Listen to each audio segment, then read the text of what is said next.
Bismillahirrahmanirrahim. Assalamualaikum warahmatullahi wabarakatuh. Alhamdulillahirabbil alamin wassalatu wassalamu ala asyrafil anbiya'i wal mursalin wa ala alihi wa sahbihi ajma'in. Subhanaka la ilma lana illa ma 'allamtana innaka antal alimul hakim. Rabbi shrah li sadri wa yassir li amri wa hlul 'uqdatam min lisani yafqahu qawli. Wala haula wala quwwata illa billahil aliyyil azim. Amma ba'd. عن ابن مسعود رضي الله عنه قال قال رسول الله صلى الله عليه وآله وصحبه وسلم أحب الأعمال إلى الله الصلاة لوقتها ثم بر الوالدين ثم الجهاد في سبيل الله رواه البخاري والمسلم. عن عمرو بن العاص رضي الله عنه قال قال رسول الله صلى الله عليه وآله وصحبه وسلم أحب الناس إلي عائشة wa minal rijali abuha rawahu al-Bukhari wal Muslim.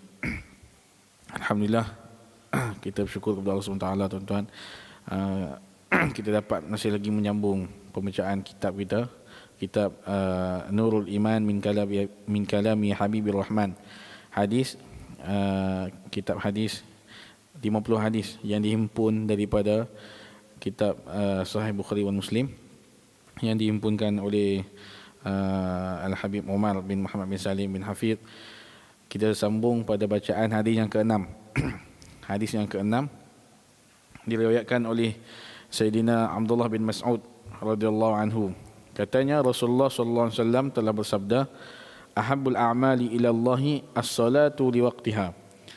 Rasulullah, hadis ni tentang amalan yang paling disukai oleh Allah Subhanahu wa taala. Kata Rasulullah SAW, ahabbul a'mali ila Allah, amalan yang paling disukai oleh Allah Subhanahu Wa Taala, paling utama di sisi Allah Taala ialah as-salatu li waqtiha, solat pada waktunya. Thumma birrul walidain, kemudian membuat kebaikan kepada kedua ibu bapa. Thumma al-jihadu fi sabilillah, kemudian berjihad di jalan Allah Taala. Jadi hadis yang pertama, insya-Allah kita akan baca dua hadis sebab hadis pendek-pendek pagi ni. Jadi hadis yang pertama ni diriwayatkan oleh Sayyidina Abdullah bin Mas'ud. Menjadi satu kebiasaan kitab hadis, apabila kita baca satu hadis akan diterangkan tentang rawi. Sayyidina Abdullah bin Mas'ud, sahabat Rasulullah SAW. Dia di antara orang yang inasabiqin ilal Islam, antara orang-orang pertama yang masuk Islam.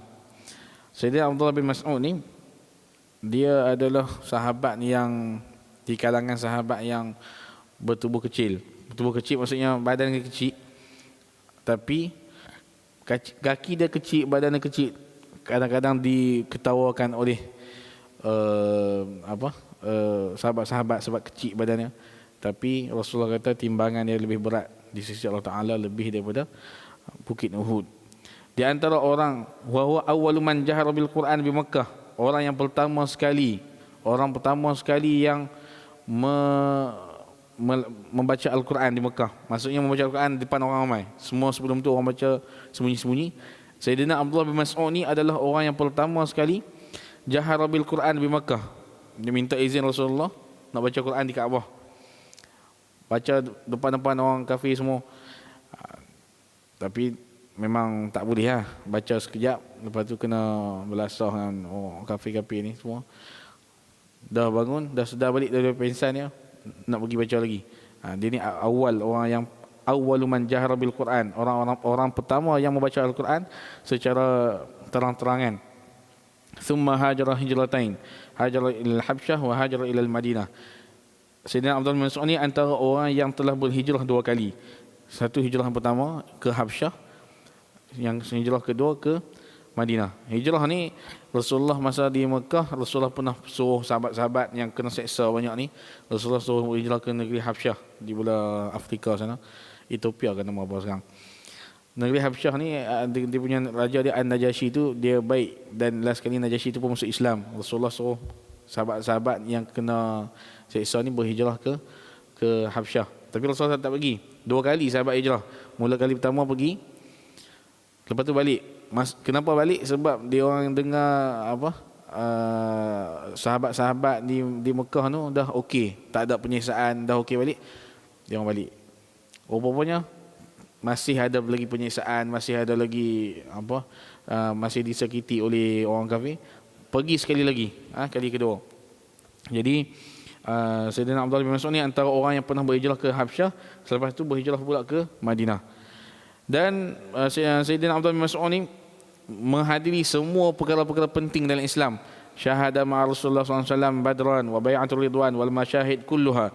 Dia hadir semua perang Badar, dia hadir perang Uhud, semua perang-perang yang penting semua dia hadir. Dan hadir juga perang Yarmuk. Yarmuk ni perang yang selepas Rasulullah meninggal. Ada perang zaman Sayyidina Umar atau Sayyidina Abu Bakar.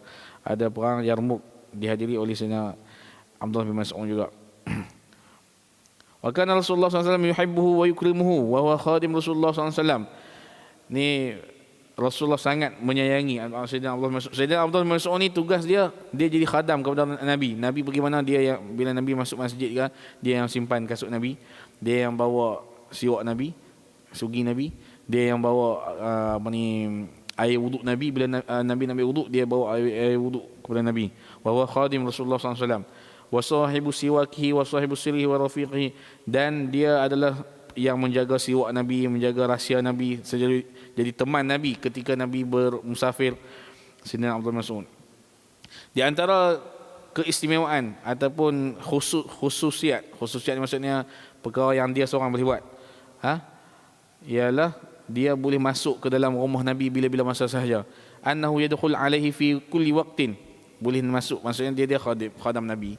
Bila khadam ni bila-bila boleh masuk tak perlu macam orang lain kena minta izin dulu, ada apa, kebenaran Nabi. Dia ni Sayyidina Abdul Mas'ud ni setiap waktu boleh masuk dan sentiasa berjalan bersama Nabi dengan membawa apa, barang-barang keperluan Nabi. Di antara wa huwa aidan min kibari ulama'i sahabah, dikira sebagai ulama besar di kalangan sahabat. Dia sahabat-sahabat Nabi ni, sahabat-sahabat Nabi tak semua jadi ulama. Tak semua ulama maksud saya tak semua sahabat-sahabat Nabi ni yang mengetahui, maksudnya alim. Dia orang sahabat Nabi tapi tak semua sahabat Nabi mengetahui semua hukum dalam agama. Jadi yang mengetahui hukum ni antaranya Sayyidina Zaid bin Thabit, Sayyidina Abdullah bin Abbas, ni antaranya Sayyidina Abdullah bin Mas'ud. Maksudnya banyak ilmu-ilmu fiqh, ilmu syariat semua ni mereka ni tahu. Banyak menjadi rujukan para sahabat bila ada masalah dalam agama. Hafizul Quran, menghafal Quran. Dan Nabi SAW menyifatkan dia sebagai ghulam mu'allam. Maksudnya dia ni adalah budak, dia masa tu budak lagi kecil, budak yang terpelajar, orang yang belajar. Meriwayatkan hadis dari Nabi sebanyak 848 hadis. Jadi selepas Rasulullah meninggal, dia diberi tanggungjawab menjaga Baitul Mal di Kufah. Selepas tu dia balik ke Madinah pada zaman Sayyidina Uthman dan meninggal pada tahun 30 Hijrah. 30 Hijrah, umur dia 60 tahun.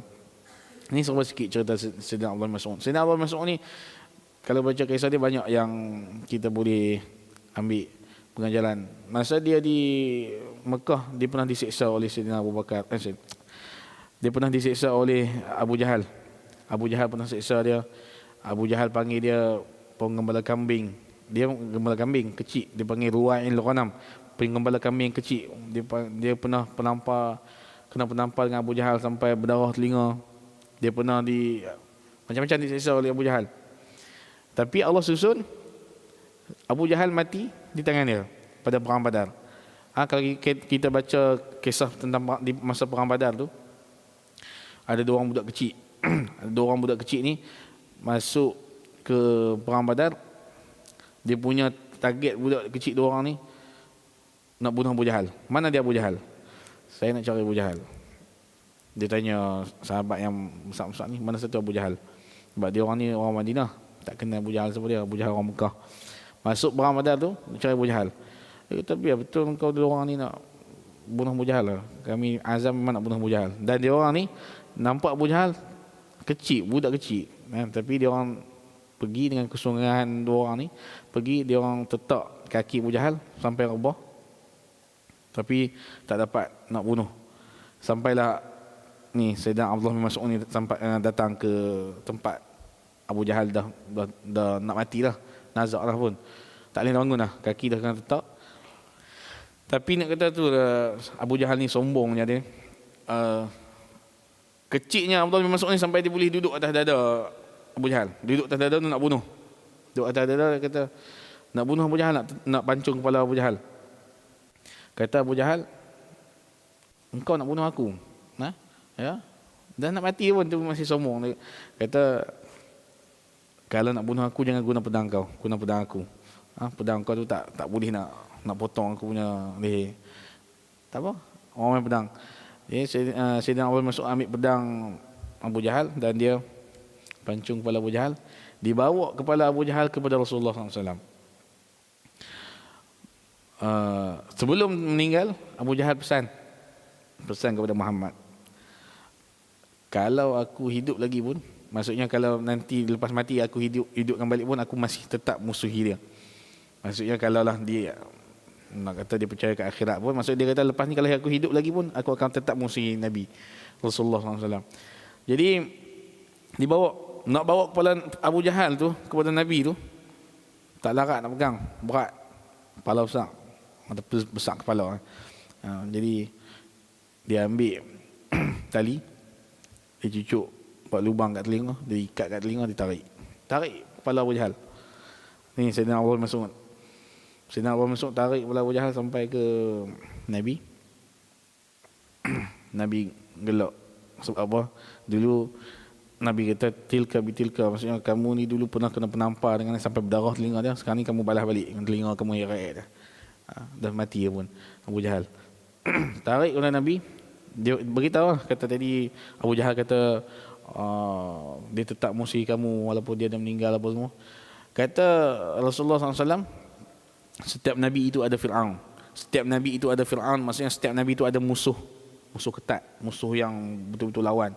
Macam Nabi Ibrahim ada Namrud, Nabi Musa ada Fir'aun, Nabi Rasulullah dia kata setiap Nabi ada Fir'aun. Dan Fir'aun ni maksudnya Fir'aun aku lebih dahsyat daripada Fir'aun Musa. Maksudnya apa? Fir'aun Nabi Musa tu, Fir'aun yang lawan dengan Nabi Musa tu, bila nak mati, dekat nak mati, nak tenggelam dalam laut tu, taubat. Dia sedar, dia ada dalam Quran sebut, kata aku percaya, aku beriman dengan Tuhan Musa apa semua kan. Tapi tak diterima sebab masa tu dah taubat dekat nak mati, tak diterima kan. Jadi tapi Fir'aun aku ni, Abu Jahal ni lebih dahsyat lagi, sampai ke mati pun tak nak musuhi aku. Tak sama macam Fir'aun Musa tu, dekat nak mati pun ada lagi rasa nak taubat tu. Itu cerita dia tentang Sayyidina Abdullah bin Mas'ud. Tentang hadis pada yang kita nak baca pada hari ini, ahabbul a'mali ila Allah as-salatu li waqtiha. Paling amalan yang paling disukai oleh Allah Taala ialah solat pada waktunya.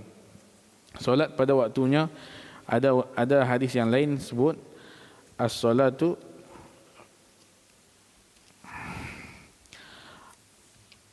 li waqtiha, solat yakni fi waqtiha, solat dalam waktunya, bukan di luar waktu. Ada riwayat yang lain sebut as-salat fi awwali waqtiha, solat pada awal waktunya. Jadi tak kisah mana-mana riwayat, yang penting sekali, yang pertama sekali penting ialah kewajipan solat itu ada waktu. Waktu solat ada solat yang wajib ada 5. Ada waktu masuk, ada waktu keluar. Kalau subuh kita tahu masuk waktu jam berapa dengan terbitnya fajar shadiq mengikut dalam kitab fiqh. Habis waktu dengan terbitnya matahari. Zuhur masuk waktu kalau ikut dalam kitab fiqh sebut dengan tergelincirnya matahari ke sebelah barat. Tapi kalau kita nak ukur sekarang payah, kita tengok takwim, lebih kurang pukul 1 lebih masuk zuhur, habisnya dengan masuk waktu asar masuk waktu, habisnya dengan masuk waktu maghrib dengan habis maghrib dengan masuknya waktu isyak habis isyak dengan masuk waktu subuh.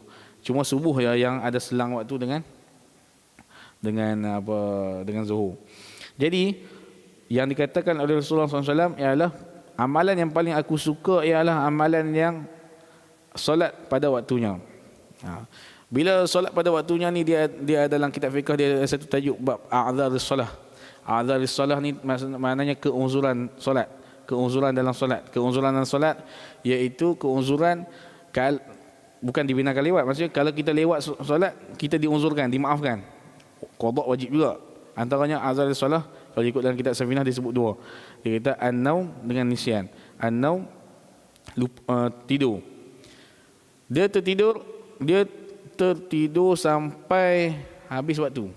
Habis waktu, bangun tengok habis waktu lah. Tidur yang macam mana yang dimaafkan untuk sampai solat luar waktu pun dimaafkan.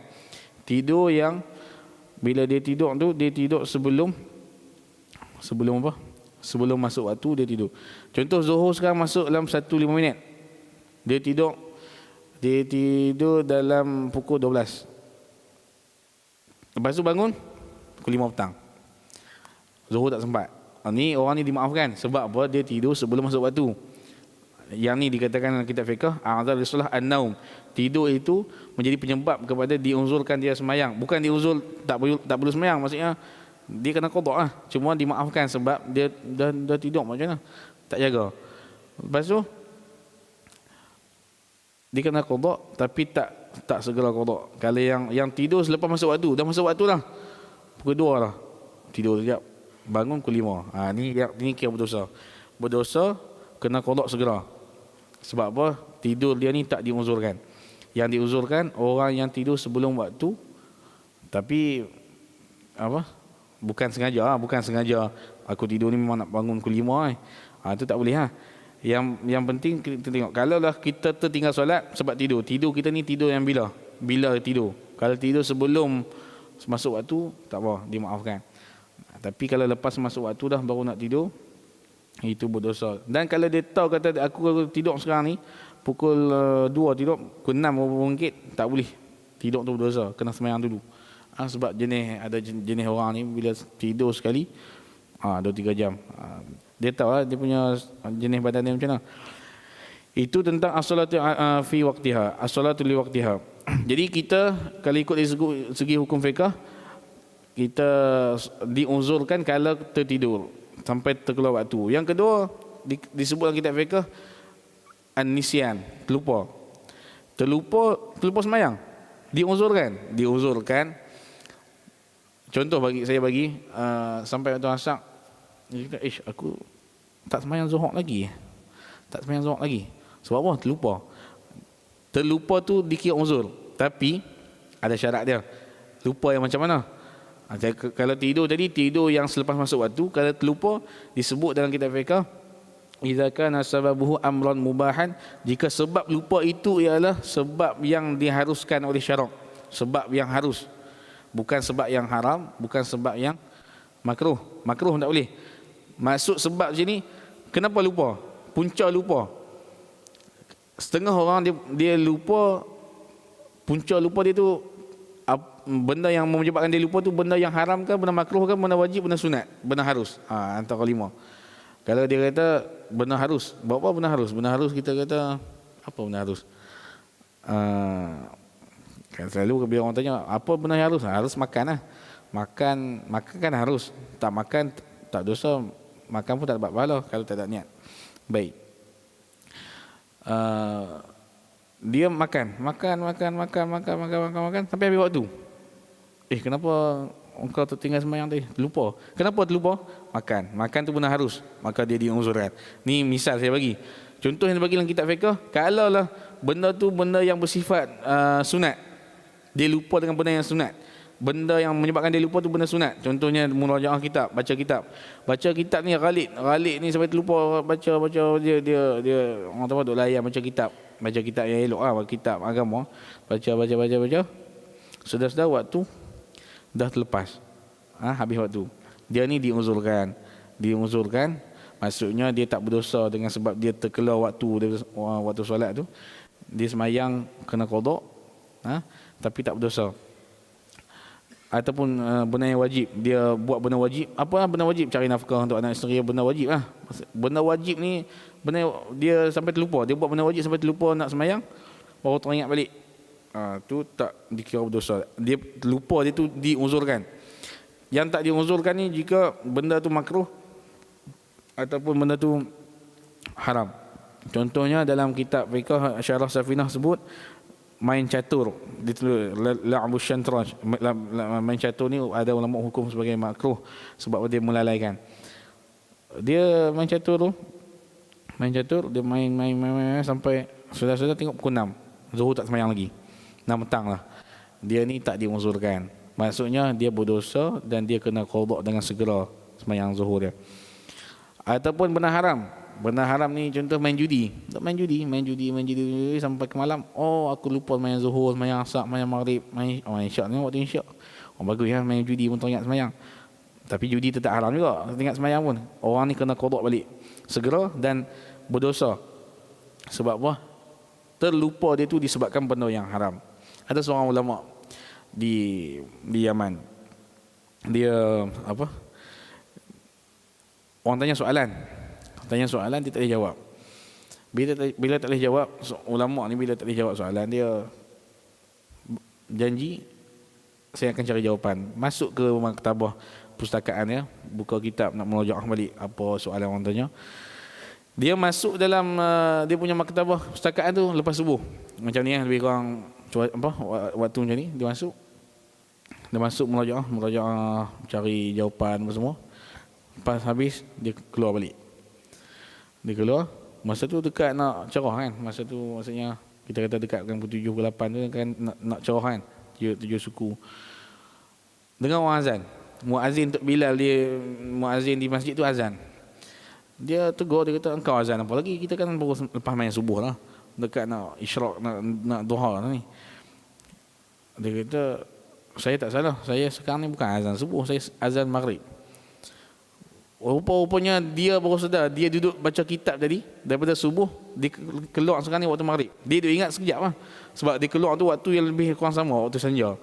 Tapi dia tak sedar. Kata dia baca kitab sampai zuhur, asar, ni waktu maghrib baru dia keluar. Orang macam ni diuzurkan. Ni kisah betul berlaku di Yaman. Dia baca kitab sampai dia masuk dalam maktabah, dia mana nampak cuaca ataupun apa cerah ke gelap keluar dah dekat maghrib. Jadi kalau sampai tahap tu itu dimaafkan sebab dia benda yang dia buat tu benda yang sunat. Jadi itu tentang solat li waqtiha. Jadi macam kita sekarang ni apa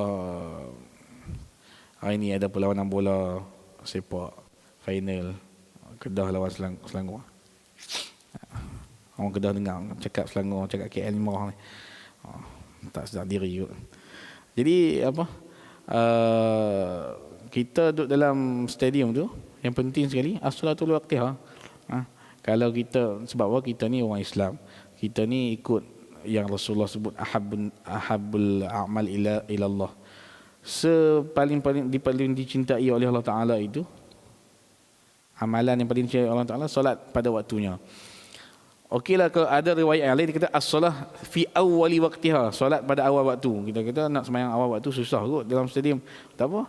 Yang penting sembahyang dalam waktu lah. Jangan sampai keluar waktu. Sebab apa yang mengeluarkan kita ni mengeluarkan solat kita solat maghrib kita nak qada tu. Insya-Allah nak qada habis perlawanan. Apa sebabnya? Sebab tengok bola. Bola tu kalau tadi dia kata sebab terlupa, ni bukan terlupa. Sengaja kita tak boleh ataupun orang yang datang daripada jauh main daripada Kedah nak tengok bola apa semua kan. Boleh jamak. Boleh jamak tak apa. Itu pun kita kena cek balik. Ikut asal hukum untuk jamak tu ialah bila kita safar musafir yang diharuskan syarak. Kalau ada musafir tu dia panggil safar asi bis safar, musafir yang maksiat. Musafir yang maksiat tak boleh. Bukan saya kata bola tu maksiat tak, saya nak sebut saya hukum. Musafir kalau musafir keluar daripada rumah nak pergi 2 marhalah lebih jauh dengan niat nak mencuri, daripada awal tak boleh buat jamak. Qasar tak boleh, niat nak mencuri. Sebab apa? Dia musafir tu dilakukan untuk buat maksiat. Pernah naik ke majlis fatwa bincang masalah adakah orang musafir, majlis fatwa Kedah, adakah orang musafir nak tengok Sukan, dia tak tengok bola, dia tengok sukan. Adakah diharuskan untuk buat jamak? Hukumnya, kita tengok bola, jadi haram ke tengok bola? Itu poin di situ. Jadi bincang ni ahli majlis fatwa Kedah, Ustaz Aminuddin Abdul Rahim sebut, bincang soalan bukan tanya pasal bola, soalan tanya tentang pergi sukan apa lah, nak tengok menyaksikan sukan, musafir untuk menyaksikan sukan apa, tengok sukan apa. Kalau musafir nak pergi tengok sukan renang, nak pergi tengok sukan hak jenis buka aurat, itu mana boleh, benar maksiat. Tapi kalau musafir tengok bola tu buka aurat. Kalau yang pakai seluar pendek buka aurat juga. Jadi ulama guna kaul yang mazhab yang lain yang kata aurat ni banyak. Kalau mazhab yang lain kalau mazhab kita antara pusat dengan lutut. Tapi ada mazhab yang lain dia kira dua kemaluan lah, depan belakang. Jadi untuk bola diberikan keringanan sebab ada kaul banyak tentang aurat. Tapi untuk sukan renang tak ada kaul tentang aurat perempuan. Aurat perempuan memang semua kena tutup. Aurat lelaki ni ada khilaf banyak. Jadi untuk bola tu kira boleh lah. Cuma kena pesanan tu untuk kita jangan sampai meninggalkan solat lah. Bila kita nak tengok bola, nak buat apa pun, kita sebagai orang Islam mesti kena jaga kewajipan kita. Benda yang kedua yang menjadi keutamaan di sisi Allah Ta'ala ialah birrul walidain. Birrul walidain ialah membuat baik, taat kepada kedua ibu bapa. Apa saja benda yang maksudnya tak derhaka kepada ibu bapa. Sampaikan tahap ibu ayah bila panggil anak sembahyang sunat kena berhenti solat sunat, jawab panggilan mak ayah. Kalau sembahyang wajib tak boleh berhenti lah. Mungkin boleh bagi isyarat, kuatkan bacaan, bagi dia orang tahu. Dia orang pun, mak ayah ni kalau tahu kata anak tengah sembahyang, dia orang pun tak panggil. Tapi dia tak tahu kan duduk dalam bilik dan sebagainya. Yang kedua, mesti melakukan kebaikan kepada kedua bapa. Ni antara amalan yang disukai oleh Allah Ta'ala. Yang ketiga, summal jihad fi sabilillah. Jihad ni banyak jenis. Jihad yang paling tinggi ialah jihad dengan kekuatan untuk meninggikan kalimah Allah Ta'ala. Antakuna kalimatullahi al-ulia, menegakkan kalimah Allah Ta'ala, jihad paling tinggi. Ini jihad dengan orang kafir. Jihad banyak, di antara jihad saif, jihad dengan pedang, maksudnya perang. Jihadul mal, jihad dengan harta, banyak derma, banyak memberi sumbangan. Wa jihadul lisan, jihad dengan lidah, melarang orang buat maksiat, tegur orang buat maksiat, menyuruh orang buat baik dan sebagainya daripada anwa' jihad. Bab jihad ni pun kita dah ma'ruf sebenarnya bab jihad, cuma ada ramai orang masih keliru, sampaikan tersilap. Kita kena faham kalimah la ilaha illallah itu mahal di sisi Allah Ta'ala. Tak boleh kita membunuh orang yang dipanggil ahlul qiblah ataupun ahlul millah, orang yang mengucap dua kalimah syahadah. Sayyidina Usamah bin Zaid tengah perang, tiba-tiba jumpa tengah perang ni nak bunuh, memang peluang nak bunuh seorang kafir ni, memang tunggu nak tikam ataupun nak bunuh lah. Orang tu dah memang menyerah kalah, tiba-tiba orang tu menyebut kalimah la ilaha illallah, disebut la ilaha illallah. Kalau kita pun dalam keadaan tu, mesti kita ingat orang ni sebut la ilaha illallah untuk lepaskan diri dia supaya kita tak bunuh dia. Sayyidina Usamah bin Zaid tengah perang, bila orang sebut la ilaha illallah, orang kafir, dia terus bunuh orang tu. Sebab apa? Dia kata mesti confirm sebut ni nak lepas diri ni. Dah kalah dah, tak boleh nak ni, sebut la ilaha illallah. Sampai berita tu kepada Nabi panggil. Nabi kata, kenapa engkau bunuh dia sedangkan dia sebut la ilaha illallah? Kata Sayyidina Usamah, dia sebut la ilaha illallah tu sengaja sebut nak bagi aku tak bunuh dia, supaya aku tak bunuh dia. Kalau aku tak bunuh dia, selamat dengan kalimah la ilaha illallah dia yang dia sebut. Rasulullah marah. Rasulullah kata, adakah, istilah Nabi, Rasulullah kata, adakah kamu membelah dada dia sampai kamu tahu dalam hati dia tu memang betul Islam ke tak Islam? Kamu tahu ke dalam hati dia macam mana? Sebab Islam menghukum dengan hukum zahir. Batin kita tak hukum. Maksudnya kita tak boleh naik ke mahkamah nak kata orang tu kafir ke orang tu buat apa dengan sebab hati dia. Hati tak ada siapa yang tahu. Kita hukum dengan zahir. Zahir dia semayang, zahir dia sebut la ilaha illallah, dia Islam. Rasulullah marah. Rasulullah marah tu sebab Rasulullah tunjuk kalimah la ilaha illallah tu memang mahal. Jadi tak boleh senang-senang kita nak bunuh orang. Macam kita dengar macam-macam lah, ISIS lah apa semua tu. Jadi Rasulullah marah setiap kali jumpa Sayyidina Usamah. Rasulullah sebut, kenapalah kamu bunuh dia, kenapalah kamu bunuh dia, sampai Sayyidina Usamah rasa tertekan.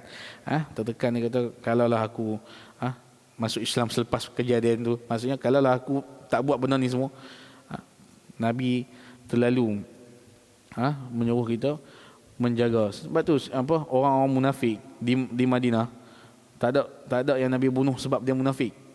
Dia bunuh kalau dia buat benda yang betul-betul menunjukkan dia musuh Islam, memang ada hukuman. Tapi Abdullah bin Ubay, ketua yang munafik tu, sampaikan dia mati pun Nabi pergi semayang.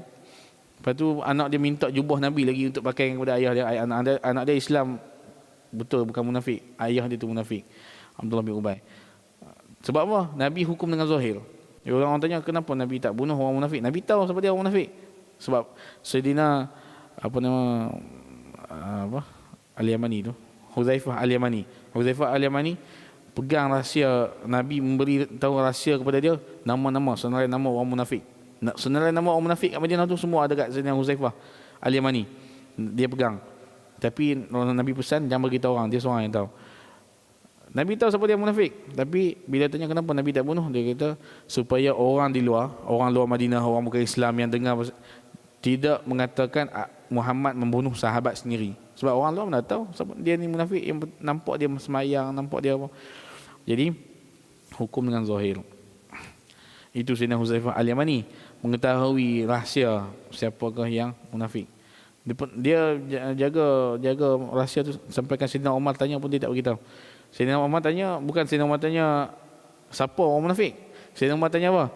Adakah nama aku ada sekali dalam senarai orang munafik? Itu Sayyidina Umar, khalifah yang kedua. Tu pun takut dia tersenarai dalam orang munafik. Hadis yang kedua daripada Sayyidina Amr bin Al-As, secara ringkas, sabda Rasulullah SAW, ahabbun nas ilayya Aisyah wa minal rijali abuha. Paling dicintai manusia yang paling dicintai pada aku, di sisi aku, ialah Aisyah, isteri Nabi. Nabi kata orang yang paling aku cinta ialah Aisyah. Dan daripada lelaki abuha, wa minal rijali abuha, dan daripada lelaki ialah ayahnya, ayah Aisyah. Ayah Aisyah Sayyidina Abu Bakar. Maksud Nabi di sini, Nabi yang paling Nabi cinta ialah Sayyidina Aisyah daripada perempuan. Daripada lelaki ialah Sayyidina Abu Bakar. Hadis ni bukan nak menunjuk kata Sayyidina Aisyah yang paling dicintai Nabi. Dan syarah ni disebutkan ahabbun nas ilayya ai fi zalikal waqt. Pada ketika Nabi sebut tu, yang Nabi cinta ialah Aisyah.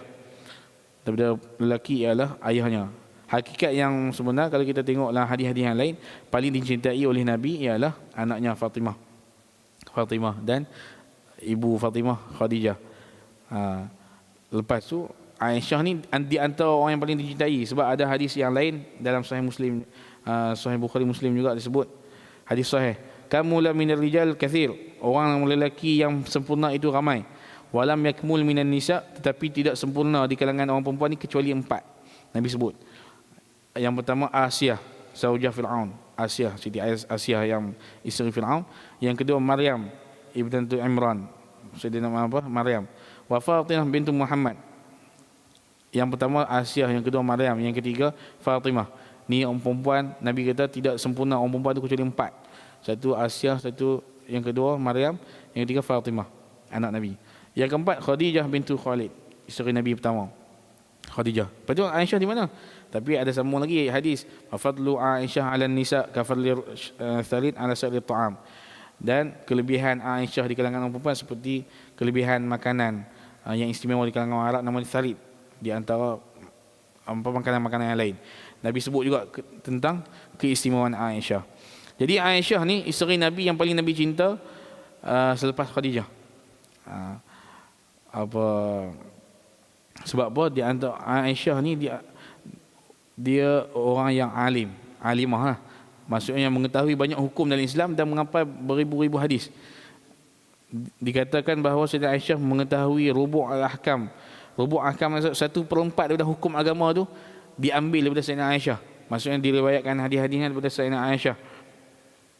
Rasulullah di antara manaqib Sayyidina Aisyah ni, antara keistimewaan Sayyidina Aisyah, pernah dia disampaikan kepada Rasulullah SAW, ya Aisyah, hadza Jibril yuqri'ikis salam. Itu Jibril menyampaikan salam kepada kamu. Sampai apa? Jibril kirim salam kepada Sayyidina Aisyah. Dulu masa Khadijah ada, Khadijah kirim salam kepada apa? Malaikat Jibril kirim salam kepada Khadijah. Tapi selepas meninggal kepada Aisyah. Jadi di sini kita nampak sini masalah orang Syiah dan Syiah sekarang ni disebut Syiah kan. Syiah benci Aisyah. Syiah benci pada Aisyah, Syiah benci pada Sayyidina Abu Bakar, benci pada Sayyidina Umar. Ini hadis ni riwayat Bukhari Muslim menjadi bukti kata ajaran Syiah tu salah. Salah dengan sebab apa? Rasul sebut ahabun nas ilayya Aisyah, paling dicintai oleh aku ialah Aisyah. Minal rijal abuha, dan paling daripada lelaki ialah ayahnya.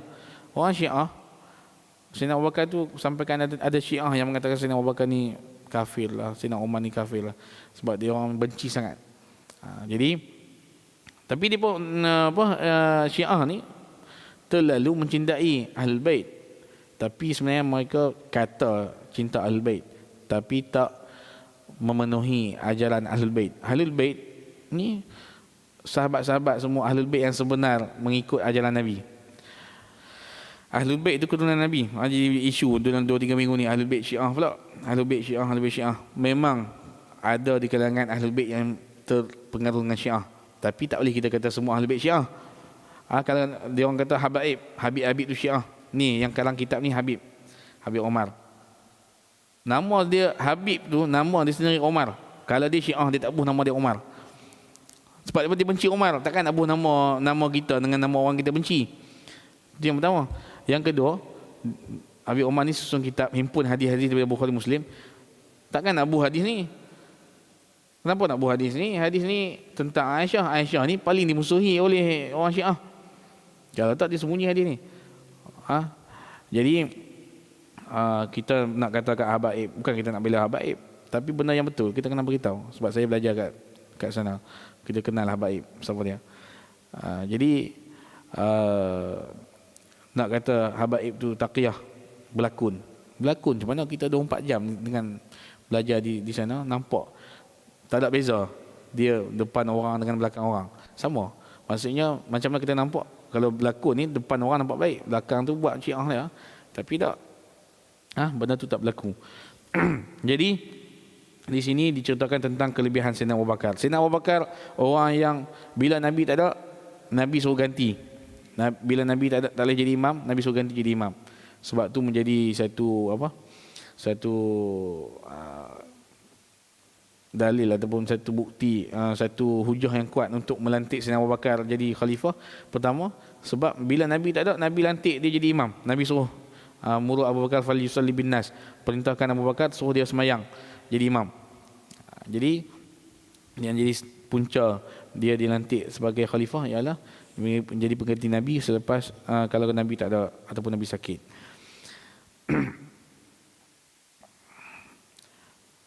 Wa hiya min ahabbun nisa ilaihi. Sayyidina Aisyah adalah orang perempuan yang paling disukai, dicintai oleh Nabi sebab bersifat dengan sifat fadl. Dia ada banyak keistimewaan dan cantik. Jadi antara hikmah Rasulullah kahwin dengan Sayyidina Aisyah muda ialah Sayyidina Aisyah ni banyak dapat sumber hukum terus daripada Nabi. Sebab orang muda jadi banyak dia dapat hafal hadis dan sebagainya.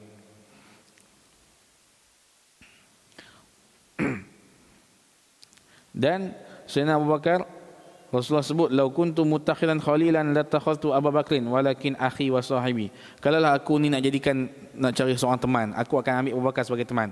Tapi dia bukan teman aku, dia ialah saudara aku dan sahabat aku. Tinggi lagi, bukan sekadar teman, dia adalah saudara aku dan sahabat aku, kata Nabi. Sayyidina Abu Bakar satu-satunya sahabat yang kata ulama, kalau kita nafikan kata Sayyidina Abu Bakar bukan sahabat, boleh sebab apa disebut dalam Quran boleh membawa kepada murtad kalau kita menafikan Abu Bakar ni. Sebab apa dalam Quran sebut idh qala li sahibihi, kita menafikan persahabatan Nabi dengan Sayyidina Abu Bakar. Dalam Quran sebut peristiwa Nabi dengan Sayyidina Abu Bakar di dalam Gua Thur ketika hijrah tu. Idh qala li sahibihi, apabila dia berkata kepada sahabatnya tu ulama kata Abu Bakar, cerita dalam Gua Sur, la tahzan innallaha ma'ana, jangan kamu takut kerana Allah bersama kita. Dan Aisyah juga disebutkan dalam Quran. Aisyah disebutkan, tak disebut nama lah, maksudnya Aisyah pernah difitnah berzina dan turun ayat Quran dalam surah An-Nur yang membersihkan nama Sayyidina Aisyah. Jadi kata ulama juga, siapa yang masih mencerca Sayyidina Aisyah dengan tuduhan tu boleh menjadi kafir, sebab Quran sendiri dah sucikan Aisyah. Jadi mungkin sekadar itu saja untuk hari ini. Dua hadis pertama tentang solat, tentang buat baik kepada ibu bapa, tentang jihad. Hadis yang kedua ni tentang Aisyah, keistimewaan Sayyidina Aisyah dan Sayyidina Abu Bakar. Jadi sekadar itu saja untuk pagi ini. Semoga dengan apa yang kita baca daripada dua hadis ni, kita dapat ambil pengajaran, dan supaya kita menjadikan panduan dalam hidup kita dengan panduan dan hidayat yang disampaikan oleh Rasulullah SAW dalam hadis-hadis tersebut. Allah alam. Bismillahirrahmanirrahim. Alhamdulillah wassalatu wassalamu ala asyrafil anbiya'i wal mursalin wa ala alihi wa sahbihi ajma'in. Allahumma ighfir lana dhunubana wa liwalidina warhamna kama rabbana shighara. Jami'il muslimin wal muslimat wal mu'minin wal mu'minat wal mu'allimin wal mu'allimat al ahya'i minhum wal amwat. Rabbana atina fid dunya hasanah wa fil akhirati hasanah wa qina adzabannar. Wa sallallahu ala sayyidina Muhammad wa ala alihi wa sahbihi ajma'in walhamdulillahi rabbil alamin.